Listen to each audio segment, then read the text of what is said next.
നിക്കാഹ് വിശേഷം പാർട്ട് 2. ഇതെന്റെ ലൈഫിൽ ഏറ്റവും അടിപൊളി മൊമെന്റ് ആയിരിക്കും എന്ന് എനിക്ക് അറിയില്ലായിരുന്നു, ഇത് അനുഭവിച്ചറിയുന്നവരെ. നിക്കാഹിന്റെ ഡേറ്റിന്റെ കാര്യത്തിൽ രണ്ട് ഫാമിലിക്കും കൺഫ്യൂഷൻ ഉണ്ടായിരുന്നു, പക്ഷെ സ്റ്റക്കായ പണി പാളും. സോ ഒരു മാസം മുമ്പ് തന്നെ ഞാൻ ലേവൈറ്റിൽ ഡ്രസ്സ് ചെയ്യാൻ കൊടുത്തിട്ടുണ്ടായിരുന്നു. സബ്യസാച്ചിയുടെ ഈ ഒരു സാരി ആയിരുന്നു ഞാൻ റെഫറൻസ് ആയി കൊടുത്തിട്ടുണ്ടായിരുന്നു. ഞാൻ ഒരിക്കലും ഒരു റെഡ് ബ്രൈഡ് ആവാനോ ഒരു സാരി ബ്രൈഡ് ആവാനോ വിചാരിച്ചതല്ല, പക്ഷെ എങ്ങനെയൊക്കെയോ ആ ഒരു സമയത്ത് എനിക്ക് ആ കളറിനോടും സാരി എന്നൊരു കോൺസെപ്റ്റിനോടും ഭയങ്കര ഒരു ഇഷ്ടം തോന്നി. ആ ഇഷ്ടത്തിന് പുറമെ ഞാൻ കാണിച്ചു കൊടുത്ത ഡിസൈൻ അതുപോലെ ചെയ്യാന്ന് ഇവർ തന്നൊരു കോൺഫിഡൻസ്, അതിലായിരുന്നു എല്ലാം.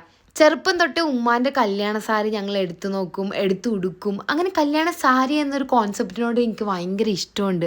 മേ ബി അതുകൊണ്ടായിരിക്കും ഞാൻ എൻ്റെ നിക്കാഹിൻ്റെ സാരി കണ്ടപ്പോൾ ഇതൊരു മെമ്മറി ആണ് എന്ന്, അല്ലെങ്കിൽ ഇതൊരു മെമ്മറി ആകും എന്ന് എനിക്ക് നന്നായിട്ട് അറിയാം.